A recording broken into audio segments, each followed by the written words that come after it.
ನಮಸ್ಕಾರ Karnataka, welcome to Ashwavega. ನಾನು ನಿಮ್ಮ ರಾಘವ ಸೂರ್ಯ. ಡಿ ಕೆ ಶಿವಕುಮಾರ್ ಮುಖ್ಯಮಂತ್ರಿಯಾಗಿ 1 ತಿಂಗಳಾದ ನಂತರವೂ ಕೂಡ ಇನ್ನೂ ಸಚಿವ ಸಂಪುಟದ ಸರ್ಕಸ್, ಪುನಾರಚನೆ ವಿಸ್ತರಣೆಯ ಕಸರತ್ತು ದೊಡ್ಡ ಮಟ್ಟವನ್ನು ತಲುಪಿದೆ. ಈಗ ಮುಹೂರ್ತ ಫಿಕ್ಸ್ ಆಗುತ್ತೆ, ಇನ್ನೇನು ಸಂಪುಟ ಸೇರ್ಪಡೆ ಆಗ್ಬಿಡ್ತೀವಿ ಅಂತ ಕನಸು ಕಾಣುವವರಿಗೆ ಪ್ಲಸ್ಸು ಇದೆ, ಮೈನಸ್ಸು ಇದೆ, ಸಿಹಿನೂ ಇದೆ, ಕಹಿನೂ ಇದೆ. ಹಾಗಾದರೆ ಇದರ ನಡುವೆ ಇದಕ್ಕೆ ಪೂರಕವಾದಂಥ ಮತ್ತಷ್ಟು ಅಪ್ಡೇಟ್ ಏನಿದೆ ಬನ್ನಿ ನೋಡೋಣ. ಡಿ ಕೆ ಸಚಿವ ಸಂಪುಟ ವಿಸ್ತರಣೆಗೆ ಮುಹೂರ್ತ ಬಹುತೇಕ ಖಚಿತ ಆದಂತೆ ಕಾಣ್ತಾ ಇದೆ. ನೂತನ ಸಚಿವರ ಆಯ್ಕೆಗೆ ಹೈಕಮಾಂಡ್ ಟ್ವಿಸ್ಟ್ ಕೊಡುವ ಎಲ್ಲ ಸಾಧ್ಯತೆಗಳು ಇದ್ದಾವೆ ಅನ್ನೋದು ಸದ್ಯದ ಸುದ್ದಿ. ಆಷಾಢ ಮಾಸದಲ್ಲೇ ಡಿ ಕೆ ಸಂಪುಟ ವಿಸ್ತರಣೆಗೆ ತೀರ್ಮಾನ ಕೂಡ ಕೈಗೊಳ್ಳಲಾಗಿದೆ. ರಾಜ್ಯದ ಕೈ ನಾಯಕರಿಗೆ ಹೈಕಮಾಂಡ್ ಬುಲಾವ್ ಕೂಡ ಕೊಟ್ಟಿದೆ. ಕೆಲವೇ ಕ್ಷಣಗಳಲ್ಲಿ ದೆಹಲಿಗೆ ಮುಖ್ಯಮಂತ್ರಿ ಡಿ ಕೆ ಶಿವಕುಮಾರ್ ಹಾರಲಿದ್ದಾರೆ. ಖಾಸಗಿ ಕಾರ್ಯಕ್ರಮ ನಿಮಿತ್ತ ದೆಹಲಿಗೆ ದೌಡಾಯಿಸಿದ್ದಾರೆ ಮುಖ್ಯಮಂತ್ರಿ ಡಿ ಕೆ ಶಿವಕುಮಾರ್.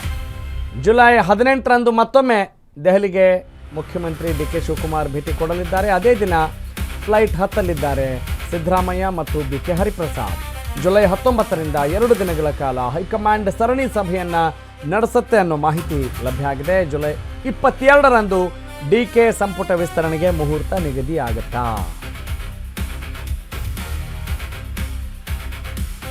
ಎಸ್, ತಿಂಗಳ ಪ್ರತಿ ದಿನಾಂಕಗಳು ಕೂಡ ಈಗ ಮುಹೂರ್ತಕ್ಕೆ ನಿಗದಿಯಾಗಿದ್ದಾವ ಅಂತ ಅನ್ನಿಸದೇ ಇರಲಾರದು. ಈ ಸಂಪುಟ ರಚನೆ, ಪುನಾರಚನೆ, ವಿಸ್ತರಣೆಗೆ ಸಂಬಂಧಪಟ್ಟ ಹಾಗೆ. ಕಾರಣ ಇಷ್ಟೇ, ಇನ್ನೇನು ಈ ವಾರದಲ್ಲಿ ಆಗ್ಬಿಡುತ್ತೆ, ಆ ವಾರದಲ್ಲಿ ಆಗ್ಬಿಡುತ್ತೆ. ಒಂದೊಂದು ದಿನ ಕಳೆದ ಹಾಗೂ ಕೂಡ ಆಕಾಂಕ್ಷಿಗಳ ಎದೆಯಲ್ಲಿ ಡವಡವ ಅನ್ನತ್ತೆ. ಯಾಕಂತ ಹೇಳಿದ್ರೆ ಎಲ್ಲಿ ನಮಗೆ ಮಿಸ್ ಆಗಿಬಿಡುತ್ತೋ, ನಮಗೆ ಕೊಟ್ಟಂಥ ಮಾತನ್ನು ಉಳಿಸ್ಕೊಳ್ಳೋಕೆ ಸಾಧ್ಯವಾಗುತ್ತೋ ಇಲ್ವೋ. ಯಾಕಂತ ಹೇಳಿದ್ರೆ ಒಬ್ಬರು ಆಶ್ವಾಸನೆ ಕೊಟ್ಟರೆ ಇನ್ನೊಬ್ಬರು ಅವ್ರಿಗೆ ಬೇಡ ರೀ ಇವ್ರಿಗೆ ಕೊಡಿ ಅಂತ ಹೇಳೋರು ಇರ್ತಾರೆ. ಅಯ್ಯೋ ಇವರಿಬ್ರಿಗೂ ಬೇಡ ಇನ್ನೊಬ್ರಿಗೆ ಕೊಡಿ ಅಂತ ಮತ್ತೊಂದು. ಹೀಗೆ ಹಲವು ಪರ್ಮಿಟೇಷನ್ಸ್, ಕಾಂಬಿನೇಷನ್ಸ್, ಚರ್ಚೆ, ವಿಚಾರ ಎಲ್ಲವೂ ಕೂಡ ನಾವು ಗಮನಿಸ್ತಾ ಇದ್ದೇವೆ. ಹೀಗಾಗಿ ಆಕಾಂಕ್ಷಿಗಳಿಗೆ ಗುಡ್ ನ್ಯೂಸಾ, ಬ್ಯಾಡ್ ನ್ಯೂಸಾ, ಏನು ಕತೆ, ಮತ್ತು ಈ ಮುಂಚೆ ಸಚಿವರಾದವ್ರನ್ನ ಕೆಲವ್ರನ್ನ ಉಳಿಸ್ಕೊಂಡು ಹೊಸ ಮುಖಗಳಿಗೆ ಮಣೆ ಹಾಕಬೇಕು ಅನ್ನುವ ಆಲೋಚನೆ ಕೂಡ ಇದೆ. ಹೀಗಾಗಿ ಒಂದು ಕ್ಯೂರಿಯಾಸಿಟಿ ಮೂಡಿದೆ, ಯಾರು ಸಂಪುಟ ಸೇರ್ಪಡೆ ಆಗ್ತಾರೆ ಅಂತ ಹೇಳಿ. ಎಸ್, ಇದಕ್ಕೆ ಪೂರಕವಾದಂಥ ಮತ್ತಷ್ಟು ಅಪ್ಡೇಟ್ಸ್. ಸಂಪುಟ ವಿಸ್ತರಣೆಯಲ್ಲೂ ಈಗ ಟ್ವಿಸ್ಟ್ ಅಂದರೆ ತಿರುವುಗಳು. ಈಗ 17 ಭರ್ತಿ ಮಾಡಲಾಗುತ್ತೆ, ಭರ್ತಿ ಮಾಡಲಾಗಿದೆ. 3 ಸ್ಥಾನಗಳು ಖಾಲಿ ಇದ್ದಾವೆ. 20 ಸ್ಥಾನಗಳ ಪೈಕಿ ಎಲ್ಲ ಖಾಲಿ ಸ್ಥಾನಗಳನ್ನು ಭರ್ತಿ ಮಾಡಲ್ಲ ಡಿ ಕೆ ಶಿವಕುಮಾರ್ ಅನ್ನೋದಿದೆ. ಯಾಕಂತ ಹೇಳಿದ್ರೆ ಆಪತ್ಕಾಲಕ್ಕೆ ಯಾರನ್ನು ಸೇರಿಸ್ಕೊಳ್ಬೇಕು, ಯಾರನ್ನು ಬಿಡಬೇಕು ಅನ್ನುವ ಲೆಕ್ಕಾಚಾರ ಸಹಜವಾಗಿ ಇದ್ದೇ ಇರುತ್ತೆ. ಆ 3 ಸ್ಥಾನ ಖಾಲಿ ಉಳಿಸಿ ಅಸಮಾಧಾನಿತರನ್ನು ತಣಿಸಲು ಈ ಪ್ಲ್ಯಾನ್ ಮಾಡಿಕೊಂಡಿದ್ದಾರೆ ಅನ್ನೋ ಮಾಹಿತಿ ಇದೆ. ಸಂಪುಟದಲ್ಲಿ ಪ್ರಾದೇಶಿಕತೆ ಮತ್ತು ಜಾತಿ ಸಮತೋಲನಕ್ಕೆ ಪ್ರಮುಖ ಆದ್ಯತೆ ನೀಡಲಾಗುತ್ತೆ. ಸಚಿವ ಸಂಪುಟ ವಿಸ್ತರಣೆಯಲ್ಲಿ ಯಾರಿಗೆ ಲಕ್, ಯಾರಿಗೆ ಶಾಕ್, ಯಾರಿಗೆ ಅದೃಷ್ಟ ಖುಲಾಯಿಸಲಿದೆ ಅನ್ನುವ ಕ್ಯೂರಿಯಾಸಿಟಿ ಇದೆ. ಸಿದ್ದರಾಮಯ್ಯ ಸಂಪುಟದಲ್ಲಿದ್ದಂಥ ಬಹುತೇಕ ಹಿರಿಯರಿಗೆ ಕೊಕ್ಕೊಡೋ ಸಾಧ್ಯತೆ ಕೂಡ ತಳ್ಳಿ ಹಾಕುವಂತಿಲ್ಲ. ಈ ಬಾರಿ ಹಳಬರಿಗಿಂತ ಹೊಸಬರಿಗೆ ಹೆಚ್ಚಿನ ಮಣೆ ಹಾಕುವ ಸಾಧ್ಯತೆ ಇದೆ ಅನ್ನುವ ನ್ಯೂಸ್ ಕೂಡ ಸಿಕ್ಕಾಬಟ್ಟೆ ಸದ್ದು ಮಾಡಿದೆ.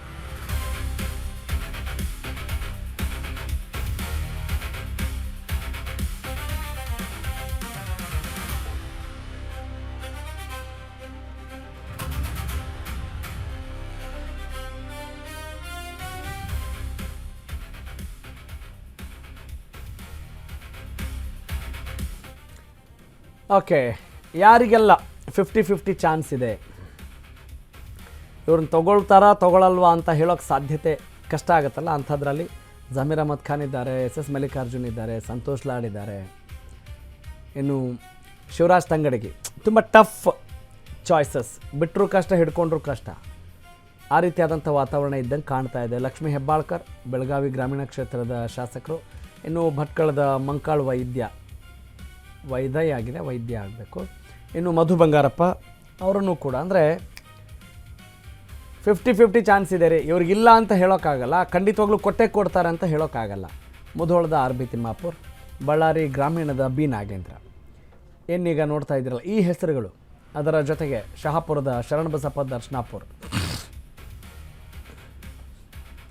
HK ಪಾಟೀಲ್, ಹಿರಿಯರು ಹೌದು, ಪ್ರಾಜ್ಞರು ಹೌದು. ಪಿರಿಯಾಪಟ್ಟಣದ ಕೆ ವೆಂಕಟೇಶ್, ಅಂದರೆ ಬಹುತೇಕರು ಹಿರಿಯರೇ ಇದ್ದಾರೆ. ಮತ್ತು ನಾಗಮಂಗಲದ ಎನ್ ಚಲುವರಾಯಸ್ವಾಮಿ ಈ ಮುಂಚೆ ಸಂಪುಟದಲ್ಲಿ ಇದ್ದಂಥವರೇ ಇದ್ದಾರೆ ಆಲ್ಮೋಸ್ಟ್. ಇನ್ನು ಪರಿಷತ್ ಸದಸ್ಯ ಎನ್ ಎಸ್ ಬೋಸರಾಜು, ಈ ಎಲ್ಲ ಹೆಸರುಗಳನ್ನೇನು ಗಮನಿಸ್ತಾ ಇದ್ದೀರಲ್ಲ, ಅವರನ್ನು ಪ್ರಭಾವಿ ನಾಯಕರು ಅಂತ ಕರಿಬೋದು. ಮತ್ತು ಸಚಿವರಾಗಿ ಅನುಭವ ಇರುವಂಥವರು ಬಹುತೇಕರಿದ್ದಾರೆ. ವರ್ಷಗಳ ಒಂದು ಅವಧಿ ಹೆಚ್ಚು ಕಮ್ಮಿ ಇರಬಹುದು, ಆದರೆ 50-50 ಹೇಳೋಕ್ಕಾಗಲ್ಲ ಅನ್ನುವ ಒಂದು ಚಾನ್ಸ್ ತೆಗೆದುಕೊಂಡ್ರೆ ಆ ಅವಕಾಶದಲ್ಲಿ ಈ ಹೆಸರುಗಳೆಲ್ಲವೂ ಕೂಡ ನಮಗೆ ಕಂಡು ಬರ್ತಾ ಇದ್ದಾವೆ.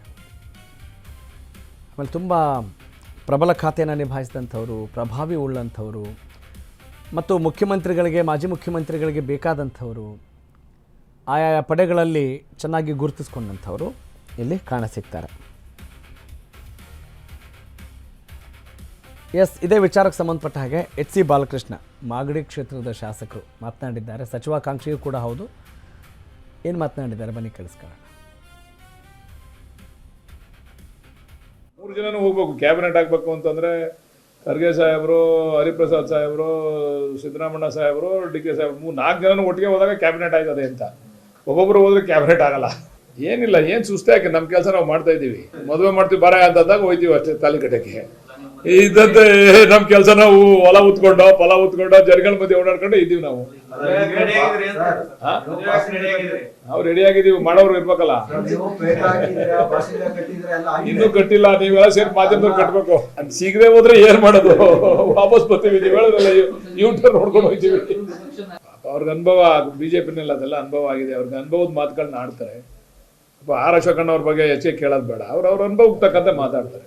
ನನಗೆ ಗೊತ್ತಿಲ್ಲ, ಅವ್ರನ್ನೇ ಕೇಳಿ ಆರ್ ಅಶೋಕಣ್ಣ ಅವ್ರನ್ನ. ಕಾಂಗ್ರೆಸ್ನೆಲ್ಲ ಆರೋಪ ಬಂದ ಮೇಲೆ ಅವ್ರ ಮೇಲೂ ಆರೋಪ ಇರ್ಬೇಕಲ್ಲ, ಅದು ರಾಷ್ಟ್ರೀಯ ಪಕ್ಷಗಳ ಮೇಲೆ ಎಲ್ಲಾನು ಕೂಡ ಆರೋಪ ಬರ್ಬೇಕಲ್ಲ ಅದು. ಅದರಿಂದ ಪಾಪ ಅಶೋಕಣ್ಣ ಅವರು ಅವ್ರ ಅಭಿಪ್ರಾಯ ತಿಳಿಸಿದ್ದಾರೆ, ಸ್ವಾಗತ ಬಯಸ್ತೀವಿ. ಅಶೋಕಣ್ಣ ಅವ್ರು ಏನಾರ ಮಧ್ಯಸ್ಥಿಕೆ ವಹಿಸೋದಾದ್ರೆ ನಾವು ಕೊಡ್ತೀವಿ, ನಮ್ಗೆ ಒಂದು ಒಳ್ಳೆ ಮಂತ್ರಿ ಕೊಡಿಸಿ ಖಾತೆ ಕೊಡ್ತೀವಿ. ಅವ್ರೇನಾರ ಮಧ್ಯಸ್ಥಿಕೆ ವಹಿಸ್ಕೊಂಡು ಅವ್ರಿಗೇನಾರ ಮೂಲಗಳು ಗೊತ್ತಿದ್ರೆ ನಾವು ಸ್ವಲ್ಪ ಪೇಮೆಂಟ್ ಮಾಡ್ತೀವಿ, ಏನಾರ ಮಾಡಿ ಸಹಾಯ ಮಾಡಲಿ. ಅಶೋಕಣ್ಣ 3 ಜನನೂ ಹೋಗ್ಬೇಕು, ಕ್ಯಾಬಿನೆಟ್ ಆಗಬೇಕು ಅಂತಂದರೆ. ದೀಪಾ ಕುಕ್ಕುವಾಡ, ನನ್ನ ಕಲೀಗ್, ನಮ್ಮ ಪೊಲಿಟಿಕಲ್ ಕರೆಸ್ಪಾಂಡೆಂಟ್, ಈ ಬಗ್ಗೆ ಮತ್ತಷ್ಟು ಮಾಹಿತಿ ನೀಡ್ತಾರೆ. ದೀಪಾ, ಸಚಿವ ಸಂಪುಟ ರಚನೆ, ಪುನಾರಚನೆ, ವಿಸ್ತರಣೆ ಎಲ್ಲ ಗೋಜಲಾಗ್ಬಿಟ್ಟಿದೆ. ಸಚಿವಾಕಾಂಕ್ಷಿಗಳ ಸಂಖ್ಯೆ ಕೂಡ ಜಾಸ್ತಿ ಇದೆ. ಯಾರಿಗೆ ಮಣೆ ಹಾಕ್ತಾರೆ ಅನ್ನೋದ್ರ ಬಗ್ಗೆನೇ ಇಷ್ಟೊಂದು ಸಮಯ ತೆಗೆದುಕೊಳ್ತಾ ಇದ್ದಾರೆ ಅಂತ ಹೇಳಿದ್ರೆ, ಅಭಿವೃದ್ಧಿ ಕೆಲಸಗಳು ಯಾವಾಗ ಅನ್ನುವ ಆಲೋಚನೆ ಕೂಡ ಸಹಜವಾಗಿ ಜನಸಾಮಾನ್ಯರಿಗಿರುತ್ತೆ. ಅದು ಒತ್ತಟ್ಟಿಗೆ ಇರಲಿ ಅಂತ ಹೇಳ್ತಾ, ಈಗ ಸದ್ಯದ ಸಮಾಚಾರ ಏನು, ಯಾವಾಗ ವಿಸ್ತರಣೆ ಆಗಬಹುದು, ಯಾರಿಗೆಲ್ಲ ಮಣೆ ಹಾಕಬಹುದು, ಯಾರಿಗೆ ಕೊಕ್ ಕೊಡ್ಬೋದು? ಗೋ ಹೆಡ್. ರಾಘವ್ ಸೂರ್ಯ, ಈ ವೀಕ್ ಎಂಡ್ ಅಲ್ಲಿ ಬಹುತೇಕವಾಗಿ ಫೈನಲ್ ಆಗುತ್ತೆ ಅನ್ನುವಂತಹದ್ದೊಂದಿಷ್ಟು ಚರ್ಚೆಯ ಜೊತೆಗೆ ಈಗ ಇವತ್ತೇನು DK ಶಿವಕುಮಾರ್ ಅವರು ಒಂದಿಷ್ಟು ಪ್ರೈವೇಟ್ ಕಾರ್ಯಕ್ರಮಗಳಿಗೆ ಹೋಗ್ಬೇಕು ಅನ್ನುವಂತಹದ್ದಿದೆ. ದೆಹಲಿಗೆ 2:30 ನಂತರದಲ್ಲಿ, ಮಧ್ಯಾಹ್ನದ ನಂತರದಲ್ಲಿ. ಇವತ್ತು ರಾತ್ರಿ ಒಂದು ಸುತ್ತಿನ ಮಾತುಕತೆ ಆಗುತ್ತೆ ಅನ್ನುವಂತಹದ್ದು ಕೂಡ ಸದ್ಯಕ್ಕಿರುವಂತ ಮಾಹಿತಿ. ಅಂದ್ರೆ ತಮ್ಮದೊಂದಿಷ್ಟು ಲಿಸ್ಟ್ಗಳೇನಿದೆ ಅಂದ್ರೆ ಯಾರಿಗೆ ಕೊಡಬಹುದು ಅನ್ನುವಂಥದ್ದನ್ನ ಹೈಕಮಾಂಡ್ ಮುಂದೆ ಇಡ್ತಾರೆ ಅನ್ನುವಂಥದ್ದು ಕೂಡ ಸದ್ಯಕ್ಕೆ ಮಾಹಿತಿ ಇದೆ.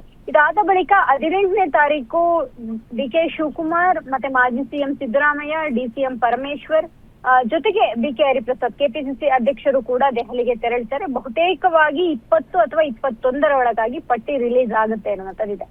ಆದ್ರೆ ಇಷ್ಟು ಡಿಲೇ ಆಗೋದಿಕ್ಕೆ ಕಾರಣ ತುಂಬಾ ಜನ ಆಕಾಂಕ್ಷಿಗಳಿರುವಂತಹದ್ದು. ಅದರಲ್ಲಿ ಒಂದ್ 4-5 ಕೆಟಗರಿ ಅಂತೂ ಇದ್ದೇ ಇದೆ. ಹಳೆಯ ಸಚಿವರುಗಳು, ಅಂದ್ರೆ ಈ ಹಿಂದೆ ಸಿದ್ದರಾಮಯ್ಯ ಅವರ ಸರ್ಕಾರದಲ್ಲಿ ಇದ್ದಂತಹ ಸಚಿವರುಗಳನ್ನ ಸೇರ್ಪಡೆ ಮಾಡ್ಕೋಬೇಕು ಅನ್ನುವಂಥದ್ದು, ಜೊತೆಗೆ ಹೊಸ ಶಾಸಕರುಗಳನ್ನು ಕೂಡ ಒಳಗೊಂಡಂತೆ ಆ ಸಚಿವ ಸಂಪುಟ ಇರಬೇಕು ಅನ್ನುವಂತಹದ್ದು, ಮತ್ತೊಂದು 5-6 ಬಾರಿ ಗೆದ್ದಂತಹ ಶಾಸಕರು ಯಾರಿದ್ದಾರೆ ಅವರಿಗೂ ಕೂಡ ಅವಕಾಶ ಕೊಡಬೇಕು ಅನ್ನುವಂತಹದ್ದು. ಮಗದೊಂದು ಏನು ಅಂದ್ರೆ, ಯಾವಾಗ 2023ರ ಚುನಾವಣೆಯಲ್ಲಿ ಬೇರೆ ಪಕ್ಷದಿಂದ ಮಾತು ಕೊಟ್ಟು ಅಂದ್ರೆ ನಮ್ಮ ಸರ್ಕಾರ ಬಂದ ನಂತರದಲ್ಲಿ ತಮಗೆ ಸಚಿವ ಸ್ಥಾನ ಕೊಡ್ತೇವೆ ಅನ್ನುವಂತಹದ್ದನ್ನ ಹೇಳಿ ಗೆಲ್ಲುವಂತಹ ಅಭ್ಯರ್ಥಿಗಳನ್ನ ಕರ್ಕೊಂಡ್ ಬಂದು ಇಲ್ಲಿ ನಿಲ್ಸಿ ಅವರು ಗೆದ್ದ ನಂತರದಲ್ಲಿ ಅವರಿಗೆ ಸಚಿವ ಏನು ಮಾತು ಕೊಟ್ಟಂಗೆ ಅವರಿಗೆ ಆ ಸ್ಥಾನಮಾನವನ್ನ ಕೊಡಬೇಕು ಅನ್ನುವಂತಹ ಪಟ್ಟಿ, ಹೀಗೆ 4-5 ಪ್ರಮುಖ ಪಟ್ಟಿಗಳು ಇರೋದ್ರಿಂದ ಸಹಜವಾಗಿ ಇದು ತಡ ಆಗ್ತಾ ಇದೆ.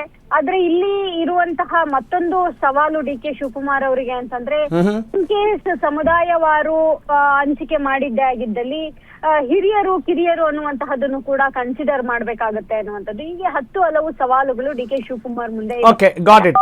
ಸವಾಲುಗಳು ಅನೇಕ ಇದ್ದಾವೆ. ಆದ್ರೂ ನಾನು ಇಂಟರ್ವ್ಯೂನ್ ಆಗಿ ಕೇಳ್ತಾ ಇದ್ದೀನಿ, ಡಿ ಕೆ ಶಿವಕುಮಾರ್ ಅವರಿಗೆ ಬೇರೆ ಬಣದವರ ಮನವೊಲಿಸೋಕೆ ಅಥವಾ ಅವರ ವಿರುದ್ಧವಾಗಿ ಡಿಸಿಷನ್ ತೆಗೆದುಕೊಳ್ಳೋಕೆ ಕಷ್ಟ ಆಗ್ತಾ ಇದೆಯಾ, ಹೈಕಮಾಂಡ್ ಎದುರು ಹಾಕೊಳ್ಳೋಕೆ ಕಷ್ಟ ಆಗ್ತಾ ಇದೆಯಾ, ಅಥವಾ ಆಕಾಂಕ್ಷಿಗಳ ಸಂಖ್ಯೆ ಇದ್ದು ಸೀನಿಯಾರಿಟಿ ಇರುವಂಥ ನಾಯಕರು ಅವರಿಂದ ಸಮಸ್ಯೆ ಆಗ್ತಾ ಇದೆಯಾ? ಇದರಲ್ಲಿ ಯಾವುದು ಅತಿ ಹೆಚ್ಚು ಸವಾಲಾಗಿರಬಹುದು ಅಂತ ಅನ್ಸುತ್ತೆ ಕ್ವಿಕ್ ಆಗಿ? ಒಂದು ವಿಚಾರ ಏನಂತಂದ್ರೆ ತಮ್ಮ ಪರವಾಗಿ ನಿಂತವ್ರಿಗೂ ಕೂಡ ಅವರು ಸ್ಥಾನಮಾನವನ್ನ ನೀಡಬೇಕಾಗಿದೆ. ಯಾಕಂದ್ರೆ ಯಾರೇ ಆದ್ರೂ ಕೂಡ ಒಂದು ತಮ್ಮ ಪರವಾಗಿ ನಿಂತಿದ್ದಾರೆ ಅಥವಾ ಅವ್ರ ಪರವಾಗಿ ಕೆಲಸ ಮಾಡಿದ್ರೆ ನಮಗೇನಾದ್ರೂ ಸ್ಥಾನಮಾನ ಸಿಗಬಹುದು ಅನ್ನುವಂಥದ್ದನ್ನ ದೃಷ್ಟಿಕೋನದಲ್ಲಿ ಇಟ್ಕೊಂಡೇ ಮಾಡಿರೋರು ಇರ್ತಾರೆ. ಅಂತಹದ್ದವರಿಗೆ ಈಗ ಬಂದಿರುವಂತಹ ದೊಡ್ಡ ಸವಾಲು ಸೀನಿಯರ್ಗಳನ್ನು ಅಥವಾ ಹಿಂದೆ ಇದ್ದಂತಹ ಸಚಿವರುಗಳನ್ನ ಮಾಡದೇ ಇದ್ರು ಕೂಡ ನಿಮ್ಗೊಂದು ಅವಕಾಶ ಸಿಕ್ಕಿತ್ತು ಅನ್ನುವಂತಹ ಸಬೂಬನ್ನ ಹೇಳ್ಬೋದು. ಇದರ ಜೊತೆಗೆ ಬೇರೆ ಬಣದವರು ಅನ್ನೋದಕ್ಕಿಂತ ತಮ್ಮವರನ್ನೇ ಅವರು ಸಮಾಧಾನ ಪಡಿಸುವಲ್ಲಿ ಎಲ್ಲೋ ಒಂದ್ ಕಡೆ ಅದೇ ದೊಡ್ಡ ತಲೆನೋವಾಗಿ ಪರಿಣಮಿಸಿರೋದು ಅಂದ್ರೆ ತಪ್ಪಾಗ್ಲಿಕ್ಕಿಲ್ಲ. Thank you Deepa. ಒಟ್ಟಿನಲ್ಲಿ ಸವಾಲುಗಳ ಸಂಖ್ಯೆ ಜಾಸ್ತಿ ಇದ್ದಾವೆ. ಆ ಸವಾಲುಗಳಿಗೆ ವಾಲಾಗಿ ನಿಲ್ತಾರಾ, ಗೋಡೆಯಾಗಿ ನಿಲ್ತಾರಾ ಡಿ ಕೆ ಶಿವಕುಮಾರ್ ಅನ್ನೋದು ಕೂಡ ಕಾದು ನೋಡಬೇಕಾಗಿದೆ. ಒಟ್ಟಿನಲ್ಲಿ ವಿಸ್ತರಣೆಗೆ ಬಹುಶಃ ಎಲ್ಲ ಕನ್ಫ್ಯೂಷನ್ಸ್ಗಳಿಗೆ ಸದ್ಯದರಲ್ಲೇ ಬ್ರೇಕ್ ಹಾಕ್ಬೋದು ಅನ್ನೋದು ಸದ್ಯದ ಮಾಹಿತಿ.